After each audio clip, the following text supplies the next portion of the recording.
So let's say theoretically you've just offed someone.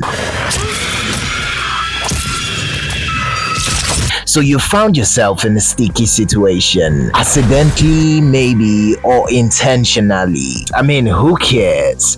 Hey, sometimes people just find themselves in the wrong place at the wrong time.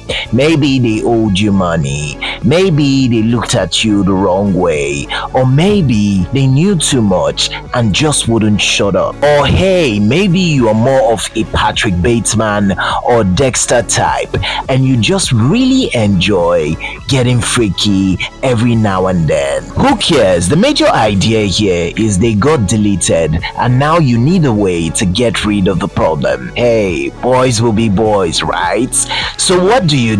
Well, don't worry, you're not alone, because trust me, this kind of oopsie happens more often than you think. So take a deep breath and let's find out how to get away with the unpardonable sin, or as we like to call it, problem solving for adults. How to get away with murder.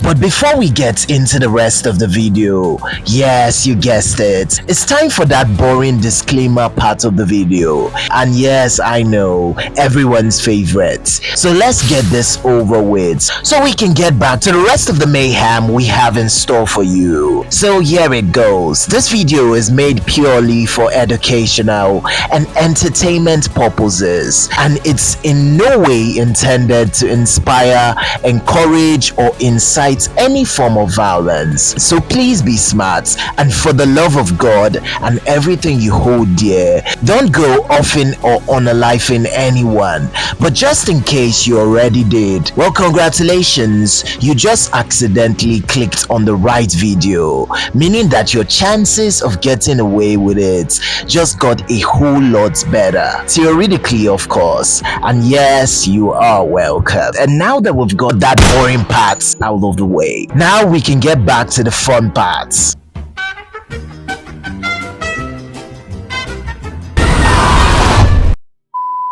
Ah yes, where were we?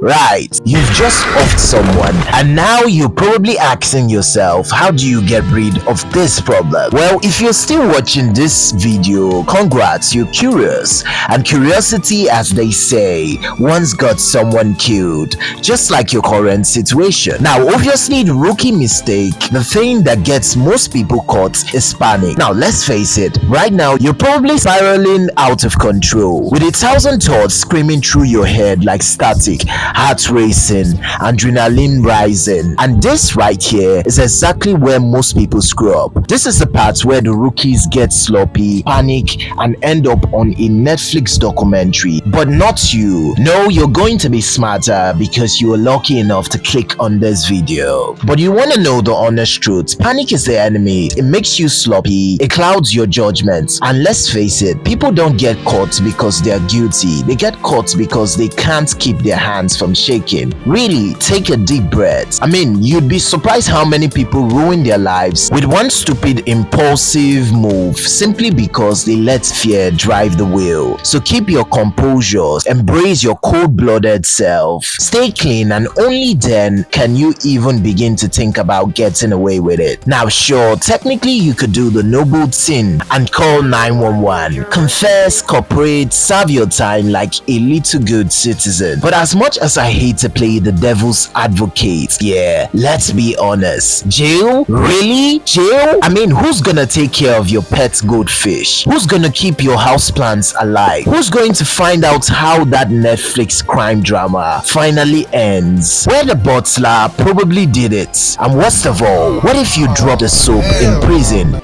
Yeah, that kind of story doesn't end well with credits and applause, does it? Neither does it make a good bedtime story for the kids or the grandkids. I mean, you've got your whole life ahead of you, but luckily for you, there's always plan B. And by plan B, I mean the ancient art of making the problem disappear. The wink wink, if you know what I mean, solution. Now obviously, depending on the location and the scenario surrounding the victim's tragic demise, you have two major options to make the problem go away. With option one being you flip the script and make it look like they did it to themselves. Make it look like a tragic decision, like they did it themselves. Now, depending on the cause, positioning, and surrounding details of how they got offed, you might be able to make it look like a self-inflicted incident or exit. Yep, the old Epstein special. Maybe write a suicide note, turn on the gas, maybe hang them from a doorknob with a belt, or you could frame someone else for the crime. How classy. Just don't forget to cross your T's and dot your I's, because here's the catch. As your fiduciary in this crime, I must warn you that if you're going to go down this route, then you better make it believable. I'm talking Oscar-worthy believable, because if your cover-up and sin looks faker than a low-budget soap opera, then guess what? Prison. So unless you've got a PhD in criminal cover-ups, this might not be your safest bet. Which brings us to option 2. Clean up the mess, burn the evidence, delete the body. Oh, sorry, problem. Make it disappear like your ex text after 3 a.m. Now, obviously, let's say you had access to the John Wick cleanup crew. The dinner reservation guys. The guys who show up in 30 minutes with bleach, plastic sheets, and unmarked vans. The guys who don't ask questions and just make the problem go away. Then all of this would just be as simple as taking candy from a baby. But since you don't have that number, well, I hate to break it to you, but you are now officially the one-man cleanup crew. But here comes the bad news and spoiler alert. Now let's get real. Disposing a body is nothing like it looks in Hollywood movies. There's no fast montages, no dramatic music, and definitely no fade to black. It's ugly, it's messy, and in the heat of the moment, people make stupid decisions. And that's why the first thing you need to do is get a grip of yourself. If you've ever watched a crime show where the villain googled how to dissolve a body at 3 a.m. in the morning, yeah, don't be that guy. Use incognito, use DuckDuckGo, clear your cache and browsing history like your mom's about to check it. Now, let's face it, if you're gonna clean up this mess and possibly get away with it, you're going to need to take a trip to the supermarket to get some items that help you clean up this mess. The casual stuff like some bleach, some gloves, a shovel, disposable waste bags, maybe some duct tape. The obvious stuff that someone in your predicament looking to clean up an annoying mess would need to get. And here's a major pro tip. You see, while you're running your little errands at the supermarket, you might feel tempted to just swipe your shiny plastic card. Now, for the love of God and everything you hold dear, do not pay with your card, because that's basically like sending an engraved invitation to Big Brother saying, hey, look at me, I'm definitely not buying suspicious cleaning supplies. Please ensure you pay with cash, because the last thing you want is your bank statement looking like the shopping list of a serial killer. And trust me, those nosy little boys in blue notice that sort of thing real quick. And while you are out at the supermarket doing the devil's work, you might want to grab a few, let's just call them appliances and gadgets, which if I talk too much about them would definitely get me demonetized. But let's just say you're going to need a way to chop your sushi into smaller, portable, more manageable pieces. Wink wink. And obviously I'm definitely not talking about sushi, right? Oh god, I mean, let's face it, I'm probably getting demonetized. I'm going straight to hell for this content, but hey, what I do for content, right? And also another bonus tip: while you're at the supermarket, you might want to wear a disguise and avoid the CCTV cameras like the plague. I mean, the last thing you want is the CCTV cameras pinning you in the supermarket while buying a bunch of suspicious items. And once you're done with your shopping and you're back to the scene of the crime, it's time to clean up the mess like a good little maid with OCD and a cleaning fetish, which means that hydrogen peroxide is your holy water, bleach is your best friend, and black light is your enemy. Think like a paranoid maid. Clean like you're being judged by the devil himself. Now, obviously, this isn't your kitchen. You're not wiping counters,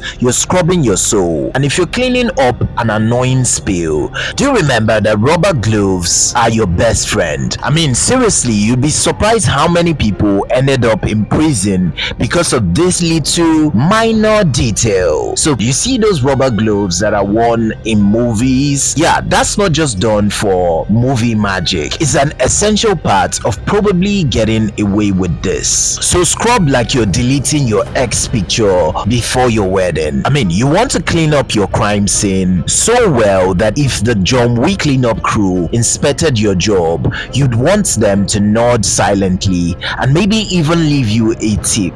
Make sure there are no fingerprints, no hair strands, no receipts, no leftovers, meat confetti, and definitely no emotional support blood stains. So for the love of God, use gloves, double bag everything, and if you find yourself saying, "I'll come back and clean that later," well, congratulations. You might just have left the first clue that might come back to haunt you in the future. But hey, you could just acid away your problem like the guys in Breaking Bad. But for the love of God, don't do it in the bathtub, unless of course you're into redecorating your house with human soup. But let's face it, this method is way too expensive, way too complicated, and way too messy for the average Joe to pull off, which means realistically speaking, you're better off sticking to the good old-fashioned conventional way, you know, the one that gets your problem from point A to point B. Remember, you're not cleaning a mess, you are rewriting reality. Now, obviously, one of the most important parts of getting away with it, at least according to every crime show ever made, is figuring out how to get your problem from point A to point B. Yes, we're talking about the part Hollywood loves most, moving the body, the problem from point A to where it needs to be. Trust me, everyone thinks this is the easy part. Drag it out, dump it, done. Wrong. This is where most people bury themselves and not the victim. And while you're taking out your problem, if you know what I mean, avoid nosy neighbors, eyewitnesses, or just anyone who might remember a face. I mean, seriously, you'll be shocked how many people end up sitting in a cell where the sun doesn't shine because of that one rookie mistake. And trust me, the last thing you want is a neighbor calling the cops on you, or your face getting turned into a police sketch, or worse, getting pointed out in a police lineup by someone who swears they just have a good memory. So be smart. Move your problem without drawing any attention to yourself.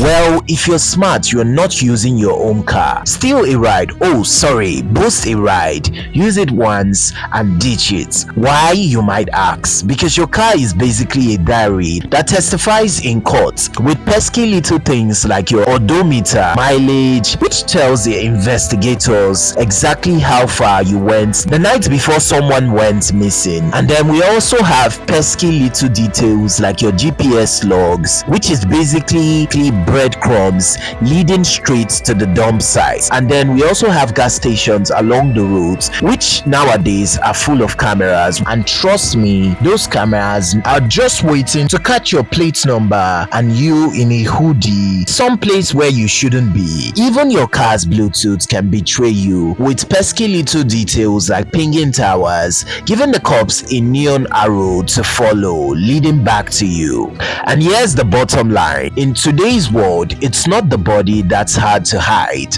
it's your own digital trail. Your vehicle, your mileage, your fuel stops, they all scream louder than any witness ever could. So here's the golden rule: don't use your own car. That's why some people jack a car, ditch it after the job, no trail, no strings. But if you're dumb enough to use your own ride, here's a little reality check. The mileage, yeah, that innocent little number on your dashboard is basically a snitch with a digital memory and no loyalty. Drive 20 miles out of town and back, and boom, the cops already know your bedtime story doesn't add up. Which basically means that resetting your trip meter isn't just for road trips, it might just save your years. I mean, seriously, you'll be surprised how many people have been caught by something as stupid as an odometer tip, which means sometimes it's not the blood stains or the fingerprints that sink you, it's the math problem sitting on four wheels. And while you're moving the problem, you might want to wear a disguise. You know, something subtle, nothing too crazy, something as simple as a hoodie, some sunglasses, a hat. You get the idea. Also, while you're at it, let's get something very clear. Avoid pesky little things like civilian cameras at all costs. And we're not just talking police surveillance. We're talking about everything from doorbells, driveways, back alleys, side streets, even grammar sports car and CCTV cameras. Because in today's world, every second house is a film studio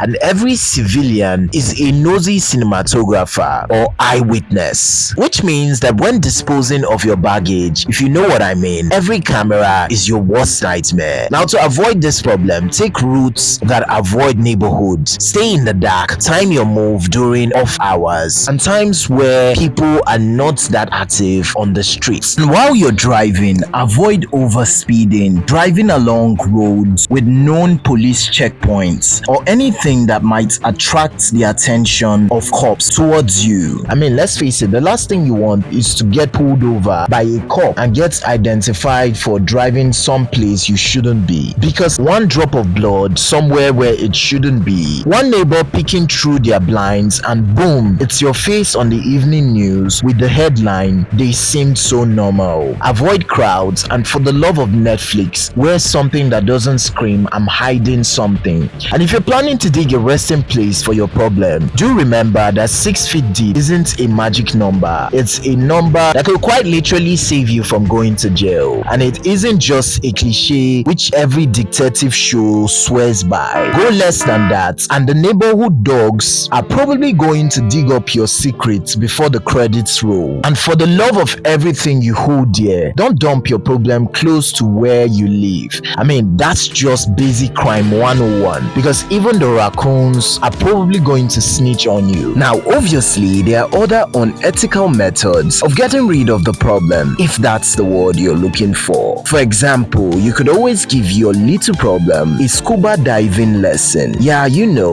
dump the problem someplace far in the water. But here's a pro tip. If you're going down this route, then you better make damn sure that your problem stays sleeping with the fishes. Because honestly, for Christ's sake, the last thing you want is for your problem to resurface washed up on shore like some free surprise for early morning joggers to see. And if this method is a little bit too much for you, well then, if you're feeling a little more, you know, old school, well, you could always cremate your problem. Ah yes, an all-time classic of just letting the flames do the heavy lifting for you. Simple, efficient, and oddly poetic. Honestly, whatever method you pick, the mission stays the same, which is to make sure that your problem never resurfaces and absolutely and positively never gets traced back to you. Now, obviously, this doesn't apply to every case or every person or scenario, but depending on how close you were to the problem or when last you saw them, you better prepare yourself for the moment when some underpaid detective with nothing better to do decides to treat your little incident like it's the next true crime Netflix jigsaw docu-series puzzle to be solved. You better prepare yourself for the moment where some detective might come knocking, asking a few uncomfortable questions. And this, my friend, is when you whip out your Oscar, hell, even your Tony Awards winning performance. Don't just act like you don't know the problem existed. Act like you are the heartbroken consigned friend, or better yet, the clueless bystander who's just shocked, I tell you, at the tragedy, even though you and I both know better. Remember, you're not a suspect, you're the consigned friend, a soft-spoken bystander, someone who barely knew them. You know, stuff like you weren't that close, he had enemies. She always talked about moving to Argentina because let's face it, the moment you panic, those nosy little detectives or cops smell that kind of stuff like a bloodhound or a shark smelling blood in the water, which means that even if your heart is beating and your hands are shaking, your face needs to say, I'm just a guy who likes gardening. And now, of course, now comes one of the most important aspects of getting away with it. Enter the alibi. Now, obviously, if you're going to get away with this sort of thing, you're going to need a bulletproof alibi. Someone who's willing to swear on their mother's grave, their future child's soul, and maybe even their dog's ashes that you were anywhere but the scene of the crime. I do not recall that.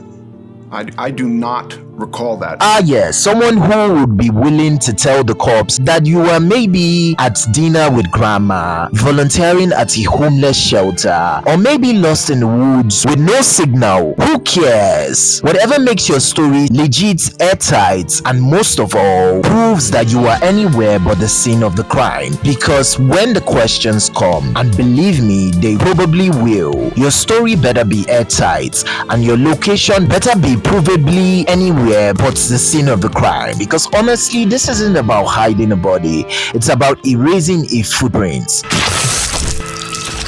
Now here's the thing you need to wrap your head around. You didn't just erase the name from the face of the earth. You signed yourself into a never-ending chess tournament with law enforcement. And if you are to stand any chance of getting away with this, well then you have to stay 2 steps ahead of the boys in blue. Because honestly, every piece you move, they are probably watching for your counterplay. Now obviously, back in the days, keeping tabs on the boys in blue was as simple as skimming through the morning papers, a quick ear to the radio, maybe catching the evening news to see if the story had broke. But let's face it, today it's not that easy. Technology has changed the board. Now it means tracking, monitoring, staying a step ahead. It means police scanner apps, digital breadcrumbs, keeping your ear to the internet, making sure no lead, no slip, and no stray detail comes back to bury you. Because in a world of AI and technological advancements, the goal isn't just to disappear, it's to know what they know before they do, so you never ever get caught off guard. Now obviously, if you're gonna stay 2 steps ahead of those pesky little annoying boys in blue, then this is what you have to do. To track the trackers, download those police scanner apps, for research purposes, of course. Follow stuff like Twitter feeds for local departments, and pay attention to news alerts for unidentified individuals found in questionable situations. Track their chatter. Treat every dispatch like a glimpse into the enemy's playbook. Think of it as your own little war room, a way to make sure you're never walking straight into their spotlight. But remember, the boys in blue aren't stupid. They are listening to, watching to, and let's face it, they probably know the exact same tricks you're thinking of. Which means that the moment you relax, the moment you think you are invisible, is the moment they close in. So while you're tracking the trackers, you've got to learn how to read the silence between the lines. Because depending on how much public traction the case you are involved in is getting, the heat cranks up. Because a missing person nobody cares about, well, that could easily become a dusty file in the back of a drawer, somewhere no one bothers to look. But once the media starts sniffing around, once the face of the missing person shows up on every billboard and Instagram story, suddenly the cops are under pressure to play hero, and pressure makes them dangerous. The higher the spotlight, the harder they push, which means every move you make, every step from point A to point B has to be twice as careful, because this isn't just about avoiding cameras anymore, it's about dodging the narrative. Because depending on how much traction your case is getting, the police probably aren't just looking for evidence, they're looking for a headline, and trust me, you don't want to be it. Now obviously, if you've made it this far, then congrats, you've passed the point of no return. I mean, let's face it, there's no Ctrl Z on unaliving someone. Yes, so you cleaned up like a pro, straight out of the John Wick cleanup crew.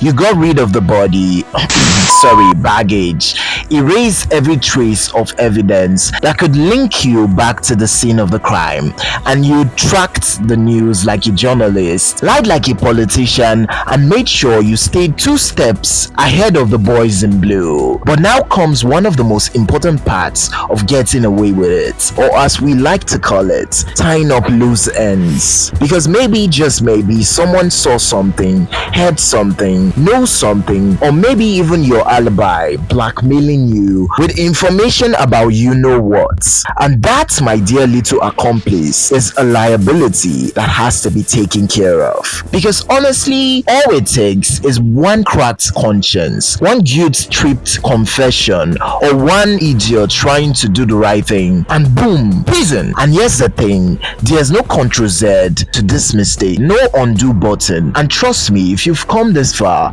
then you already know that the only way out through this mess is for you to take the hard decisions. And sadly, sometimes that involves taking out anyone that might become a problem in the foreseeable future, whether it's a bystander, an accomplice, or a so-called friend who could expose what you've done. Because let's face it, in the end, survival isn't about what you clean up, it's about what you erase completely. Now, let's just say maybe there's a witness or a bystander or someone who saw you in the act of the crime, or maybe it's your alibi or someone who might be blackmailing you with information about what you did. Now, this is the point where you essentially have to embrace your cold-blooded self, because what's the point of all you've done so far if one little loose mouth ends up with you spending time behind bars? Which simply means that you have to take care of this problem. Now, this is the point where you have to embrace your cold-blooded nature. Embrace your inner Patrick Bateman and get rid of the problem. Now, in this kind of scenario, you're left with 2 options. Option 1, intimidation. Send them a sweet little message, a little note, something sweet like, yeah, it's in your best interest for the longevity of your health to keep your mouth shut. But just in case they didn't get the memo or look kind of snitchy, well then it might just be time to give them a health alteration, if you know what I mean. Speed up their trip to their maker. And for this act of problem solving, now obviously you could hire a hitman to keep things professional and tidy, but you might want to rethink this idea, because let's face it, the moment you bring in more people, you're only multiplying your risk, which means more mouths, more witnesses, more fingerprints, and more chances for the whole thing to come crashing down. So maybe, just maybe, you might want to take care of this problem yourself, if you know what I mean. And if you're taking matters into your own hands, this is where creativity becomes your best friend. Don't self-censor yourself, because the key here is plausible deniability. And luckily, unlike the first crime, this time you have something you didn't have before. Time to plan, time to prepare, time to make sure every little detail is airtight. And yes, of course, the golden rule is it can't look like it has to look like fate, like an accident, like something ripped straight out of the movie The Final Destination. The kind of scene where everyone shakes their head and says, wow, wrong place, wrong time. Because let's face it, that's the act of survival. Not just covering your tracks, but making sure no one ever suspects there were tracks there to begin with. And for this kind of method, your choices are unlimited. You could go subtle and just give them the Putin treatment. And by the Putin treatment, I mean assisted falling accidents from high altitudes. You get the idea.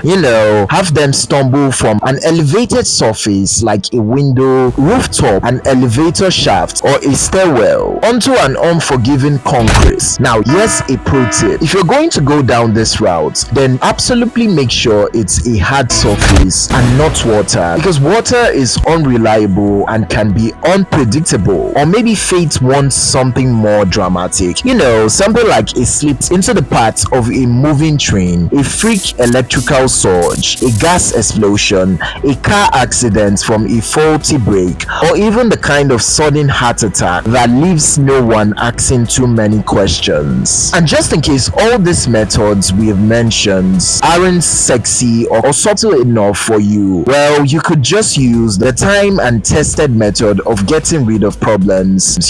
A method as old as time itself. Yes, we're talking about poison. And no, we're not talking about the kind anyone with a cheap lab kit can pick up in a second. That's sloppy. Because if you want to go really subtle and ensure no foul play is ever detected,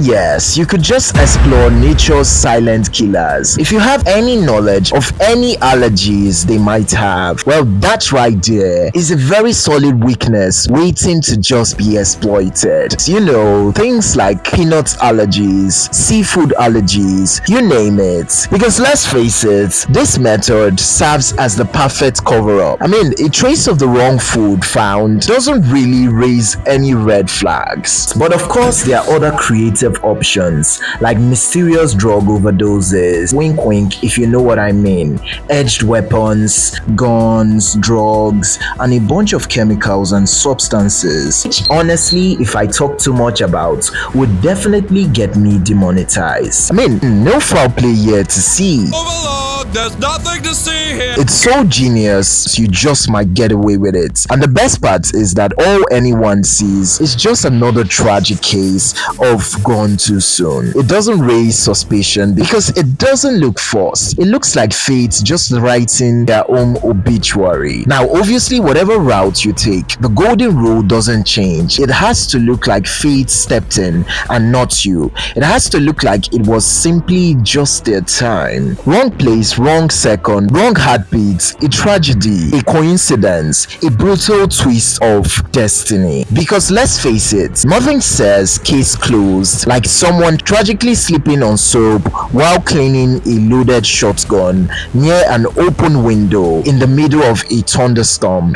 You get the idea. Because when people see it that way, they don't ask who did this. They just sigh, shake their head and say, so sad. Guess it was just their time, even though you and I know otherwise. But if you do go this route, then you have to ensure that they absolutely get a one-way ticket to their maker, if you know what I mean.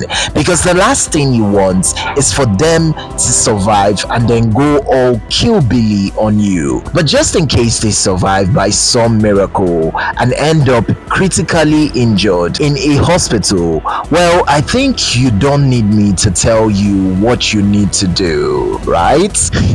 Now, of course, if you're going to do this takes creativity. You have to be able to channel your inner House of Cards, or maybe your inner Dexter. Key here is plausible deniability.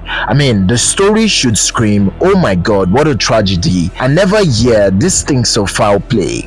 But before you go all full-born villain, let's talk about something even scarier than a loose-lipped snitch. Yes, we're talking about the dead man switch. You see, if your little liability has half a brain, then they probably stashed away some, let's just call it insurance. Maybe it's a hard drive, a voice recording, a photo of you being somewhere you shouldn't be or doing something you shouldn't have done, or a mysterious envelope marked in case I mysteriously vanish. Yeah, that. And if you take them out without disabling that switch first, well then congrats, you've just booked your own 60 minutes interview, or as we like to call it, a one-way ticket to some prison somewhere where the sun doesn't shine. So do your homework, find the switch, destroy it, and handle your business. Because trust me, the last thing you want is for this all to blow up years later when you're running for office and suddenly your dark little secret gets leaked by some anonymous account named a Truth Hot 999. Worse still,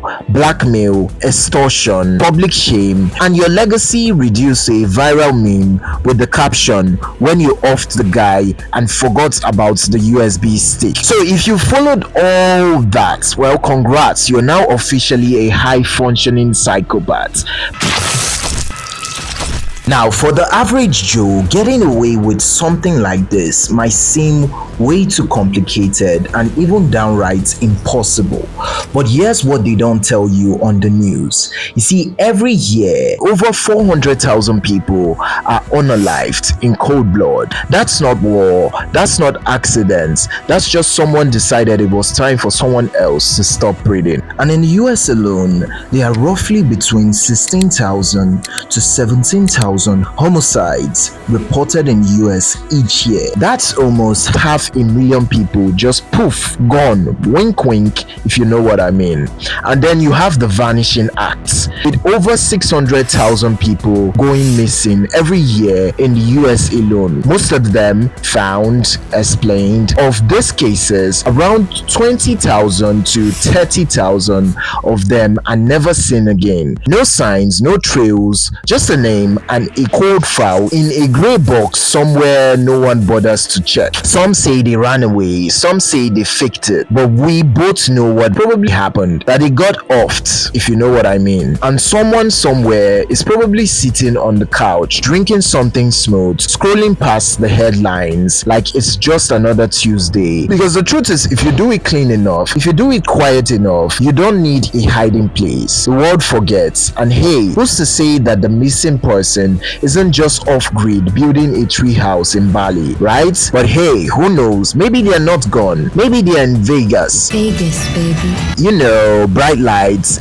bad decisions. People vanish all the time. Yeah, I heard they went to Vegas. Always talked about that. Wild city. People get lost all the time. Say it's calm enough. Say it's cool enough, and they might believe you. You might even believe yourself for a little while. People just disappear. Earth just opens up and swallows them. I mean, let's face it, people go missing every day. It's not even news anymore. Some walk out, some just vanish. No big deal. And if you did your job right, they're probably sipping cocktails on some island, feet in the sand, smile on their face, living their best life, even though you and I know they're not on vacation. They just got a one-way ticket to their maker. But I'll leave that between you and your maker, if you know what I mean. But before you go all Dexter, here's where I have to warn you. You see, as your fiduciary in this crime, I have an obligation to warn you. This is not some Hollywood movie. You are not a hitman, so I must warn you. If you get caught in this act, well, congratulations, because you're looking at anywhere from 25 years to life minimum. And that's if you're lucky. And depending on the country and the charge brought against you, you might even be looking at the death penalty. And don't forget other charges